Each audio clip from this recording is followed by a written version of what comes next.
Salve, compas! Aqui é o Paulo Vitor, sou filiado ao PSOL, membro dos ativistas digitais e responsável por alguns cortes aqui no Socialismo e Liberdade.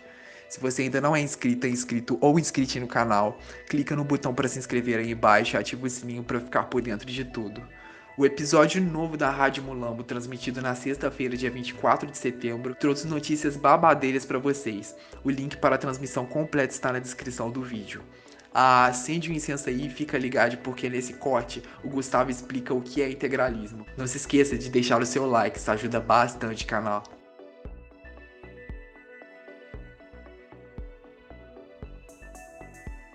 Beleza, Lu. Ô, Gus, eu queria saber sua opinião também, mas você, como professor de história, eu queria fazer também um pedido, né? Você pode dar uma palhinha pra gente sobre o que é o integralismo? Assim, não precisa se aprofundar muito, mas, tipo, só por alto, assim, pra gente ter uma noção.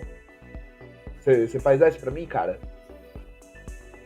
Olá, posso relembrar sim. Integralismo foi um movimento, né, no qual surge nos anos 30 ainda, né, com o nacionalismo que ocorria desde o século XIX na Europa.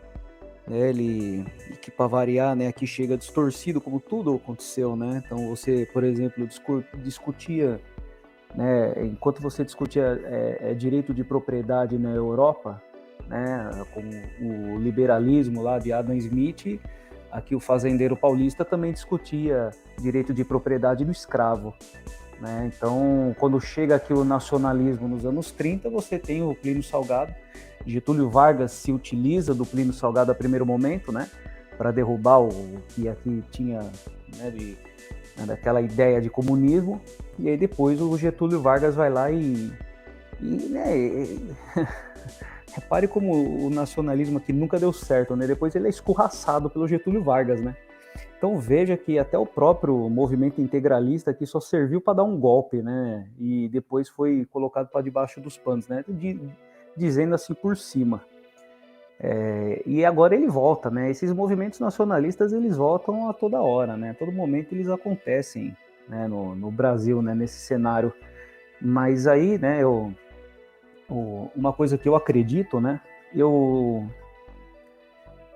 eu vejo muito que isso tem muito a ver com o período da escravidão brasileira realmente, né? Então, eu acho que o passado escravocrata brasileiro, acho que interfere muito, tem muito peso, né? Então, essa estigma, né? Essa lástima do nosso passado de 300, 400 anos de escravidão, e agora que a gente não tem isso, mas eu acredito que ainda a mentalidade não mudou, né? Então, né, o dono da Casa Grande, ele ainda se enxerga como até uma pessoa, né? E a classe média seguiu essa pessoa, né? Ele não enxerga o próximo, né? Ele enxerga um próximo como um nada, né? Ele nem considera como um ser humano, como era, né, nesse período da escravidão, nesse triste período da escravidão, né? Eu acredito que esses nacionalismos, eles voltam hoje a brasileirados, né? Essa estigma. E o Bolsonaro é um efeito, né?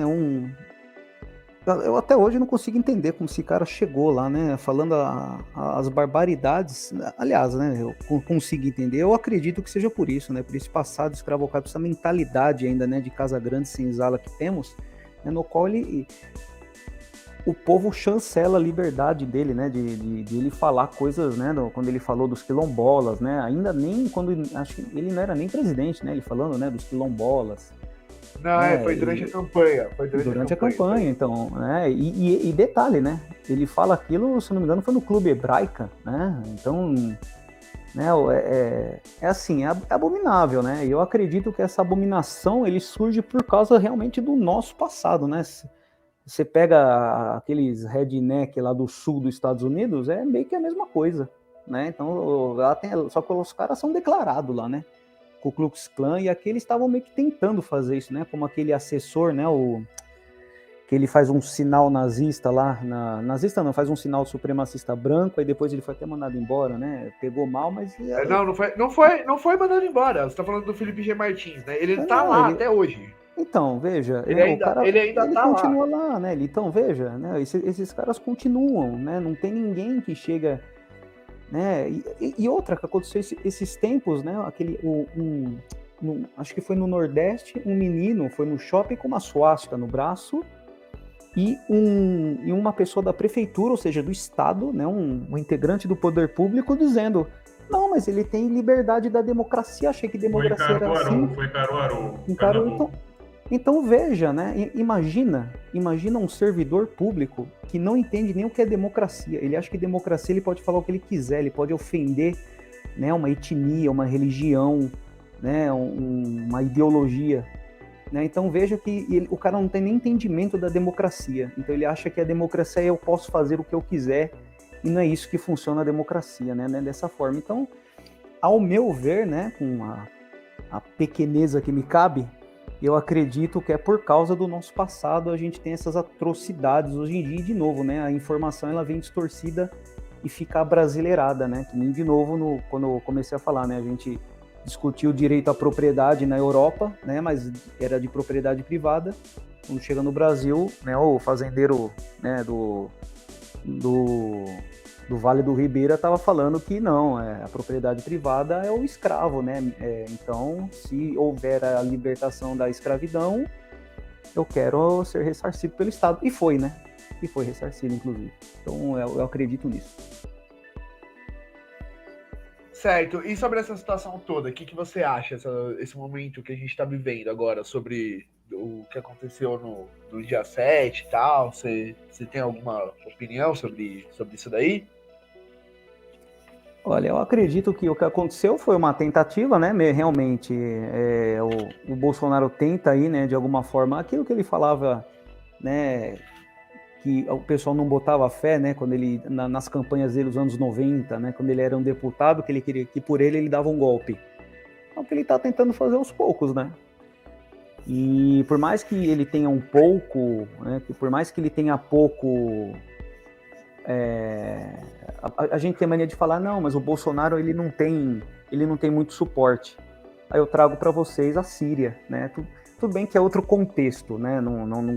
Lá um contexto de petróleo é outra história, mas, né, você está tendo uma guerra civil na Síria, no qual você teve uma minoria sunita, mas que tinha apoio da classe dominante do exército.